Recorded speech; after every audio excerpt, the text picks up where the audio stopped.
Today our portion is called Chayei Sarah, and it was written and sent to me by Mauricio Quintero, and he entitled it, "What is Living?" As part of its political campaign, the El Salvador government adopted the slogan, "The Good Life." But their idea of the good life was a farce because it turned out to be the good life for politicians, but not for the people. However, we must learn to live the good life, which is deeper than it seems, since one of the purposes of life is to enjoy it. However, another common expression in my country, "we are born to die," is more pessimistic. Both are true, but are opposite. So the question remains, how can we enjoy a full life? The answer lies in Parashat Chayei Sarah. Interestingly, the Torah portion doesn't begin with, "and Sarah died at the age of 127, but rather with, "V'hayu Chayei Sarah," and this was the life of Sarah, demonstrating that it does not exalt her death, but her life. While I was writing this drash, the words of our Rabbi came to mind. He told us, in order to be born, you must die. He was referring to the fact that we're all born from a woman, but during the period of gestation, we develop within a microcosm. The placenta is our world, and we are comfortable within the womb of our mothers. We are solely fed from her, and we perceive external sensations. Although we may not be aware of it to some extent, we do not want to be born because we're so comfortable. To be born, we must go through suffering. We must suffer and go through the trauma of being separated from our mother. By being given oxygen to live outside our mother, our so-called amphibian state dies to become a terrestrial being. The first lesson I see in this parasha is that Sarah is still alive today in the people of Israel. Yes, she has transcended. The righteous do not die.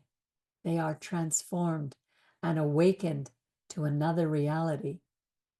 Therefore, although the Torah does not say so, fear of death is not displayed in our patriarchs, but rather they transition from apparent death to eternal life. At the end of Bereshit 1, it says, Shnei Chayei Sarah, the years of Sarah's life. Or another way it can be read is, the two lives of Sarah. How does Sarah have two lives? I believe that, as Wally Liebhaber writes, the key word is vahiyu. That begins our portion, since in Gematria, this word is equivalent to the number 37. Each letter has a numerical value. Subtracting 37 from 127 gives us the number 90. So what happened when Sarah was 90 years old? Isaac was born. That depicts Sarah as having two lives. The first up to the age of 90, and then in her 90s in her role as a mother. Her son gave her a new life.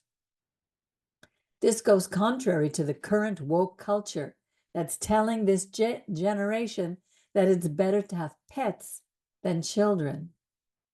In Bereshit 1:28, when God created man, one of his commandments was, fill the earth and subdue it. Here is a message for young couples and young singles. This present situation does not mean that God is not with you.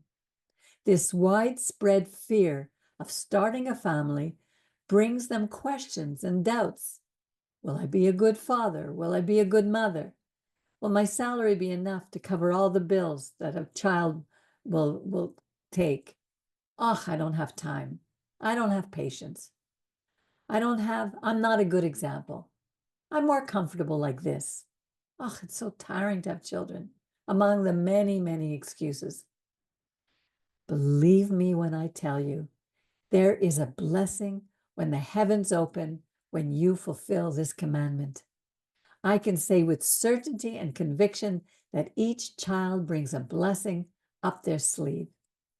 If we are impatient, God lights the spark of patience. If we don't have money, we learn to budget better, or we realize that we may be spending on unimportant things. Then suddenly the miraculous reveals itself. We have enough, even though there are more of us now. If we feel tired when we come home from work and we see that smile that greets us, a super force comes down from heaven and we start to play with our children and we listen to them. Learn from Sarah. Her life was transformed. The word Vayihu is a palindrome, which means that it reads the same way forwards and backwards. And that was Sarah's life. She lived her life to the fullest, no matter which way she went. Can you imagine yourself in Sarah's position? I think that women need security in their lives more than men.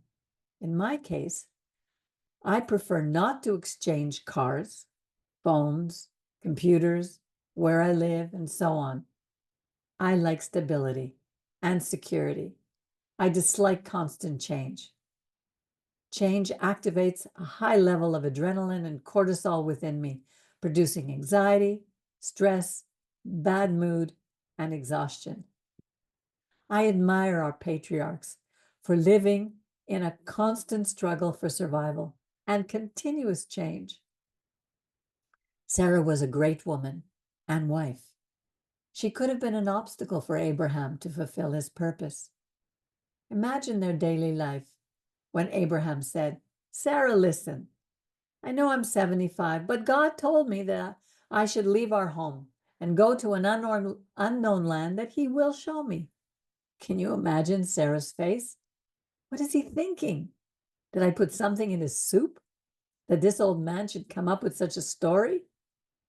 Maybe I didn't pay attention to him. He'll get over it. Maybe if I don't pay attention to him, he'll get over it. How many of us would trust our partners if at 75 they told us that? Would we soon get tired of moving from one place to another over the next 25 years? They were nomads. It was a hard life. I think that continuing to live happily, despite the vicissitudes of life, makes for great people. Another lesson from this portion is that by obeying the will of the Eternal, or having personal spiritual victories, does not necessarily imply a shield against adversity. Listen to this again, because this spoke to me. Thank you, Mauricio, for this.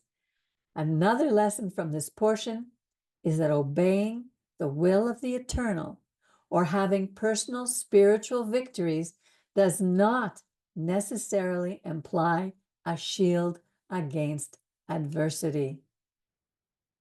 Imagine, after Abraham passed that difficult test of the Akedah, which was the binding of Isaac, and he returns victorious with his son, his soul filled with having obeyed the voice of the Eternal, something that would be acknowledged by future generations as a great act of faith, he discovers that Sarah, his wife, has died.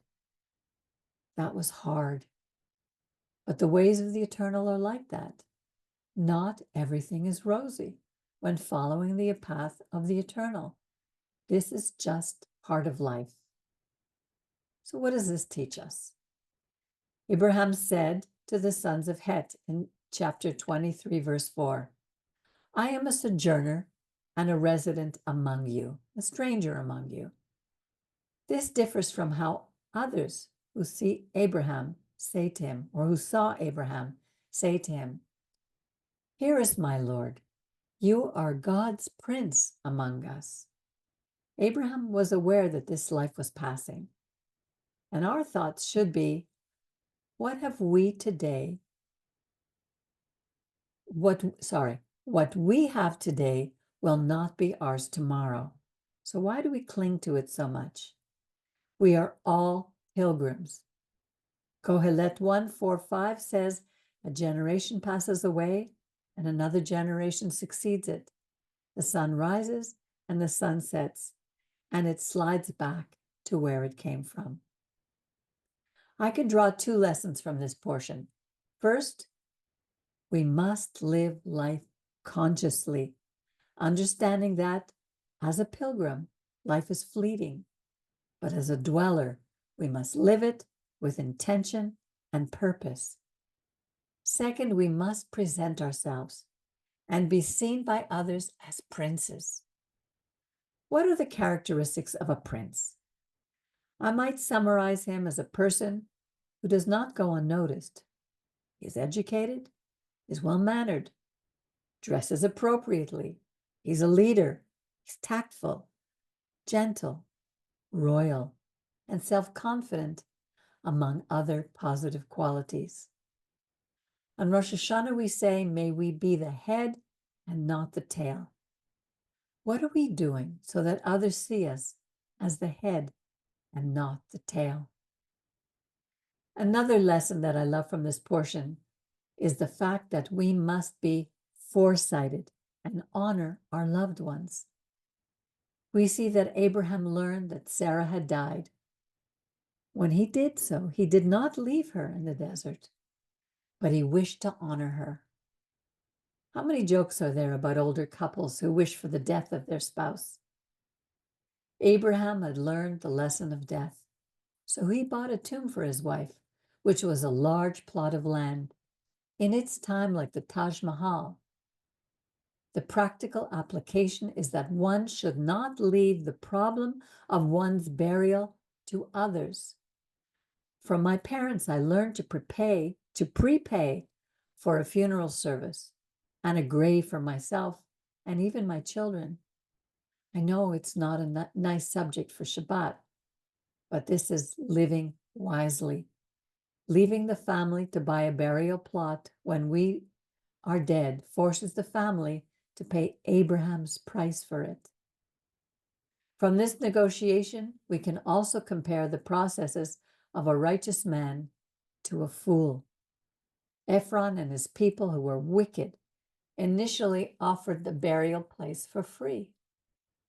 Abraham knew from whom he would and would not receive favors and blessings. So he insisted on buying the land. It was them who were acting foolishly and who were not fair to him by selling it at an over the market price. It seems honorable to me that Abraham did not negotiate or haggle, but decided to pay the agreed price. Now, Rashi says that the value of each merchant's coin was equal to the size at that market value of 10 current silver coins.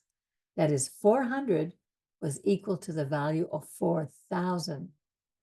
With this, he bought the land that today they say belongs to Palestine, when it rightfully belongs to the children of Israel. Furthermore, the Torah relates that he did it in broad daylight in front of all the people who witnessed the transaction.